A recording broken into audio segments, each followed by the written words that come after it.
Marak at carolmarak.com. Welcome to my YouTube channel, Solo and Smart. And today's video, I'll be talking about what's needed in planning. And as a person who is aging alone, you must understand the roadblocks that all of single people encounter when we're on our own. And so, because when you know the potential risk, it equips you with clarity and self-knowledge of potentially what's ahead.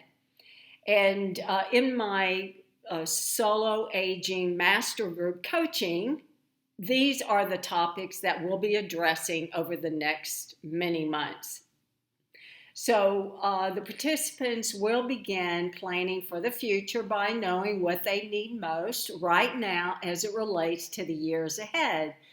So let me ask you this, is managing stress needed? Well, yes it is, because planning is a thought process that requires mental effort and cognitive capacity that is unencumbered by stress. Because if we're looking at the future and we're stressed and worried, now let me ask you this, if you're stressed and worried, how can the mind think clearly? So we do need to regulate and to mitigate how we deal with stress.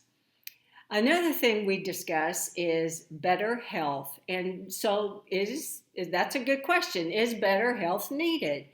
And because we're living longer, we need to keep our health care costs down as much as possible. So each of us, has desires and preferences that are definitely different than another person. We have different genetic makeup. You may have different chronic diseases or chronic conditions different than me. So it's really an individual preference on what our health looks like and what we call good health. Another topic that we need for planning is building self-reliance. Because self-reliance is important for several reasons. And the most obvious is that depending on others for help means that there will be some times, or probably a lot of times, especially if you're a solo ager, when people are not available.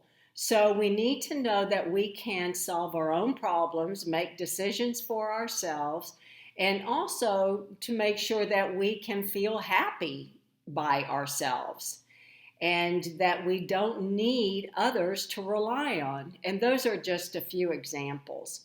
Now, another thing we need to learn is to shift our perspective about aging, because we need to adopt a positive viewpoint about aging and see it as a healthy, normal part of life, and not try to run away from aging concerns, because we need to deal with them head on so that we mitigate our stress and worry about growing older.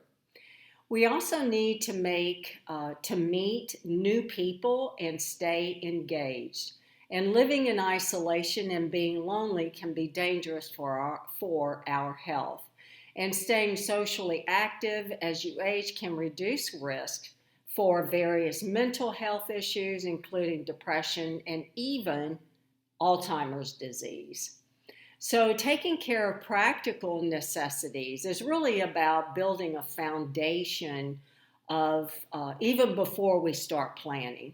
So the practical items that we need to address are, for example, our finances. We need to get and stay organized around all of our information. We need to keep our affairs in order, and also to create our legal documents. So those are the few things that we're discussing in our group as well. And then is affordable living arrangements. And here we will discuss what is our preferred living arrangement. What type of lifestyle do you want to live? So once you get a handle on all of these concerns, you'll begin to see how simple planning for the future really is. And you can make huge predictions incredibly accurately. So thank you for joining me, and please check out the Solo Aging Master Group Coaching. I have a link below in the description of this video, and it will be very, very informative. So thanks again for joining me today. Please like this video, share it with friends, and subscribe to my YouTube channel. And I will see you in the next few days.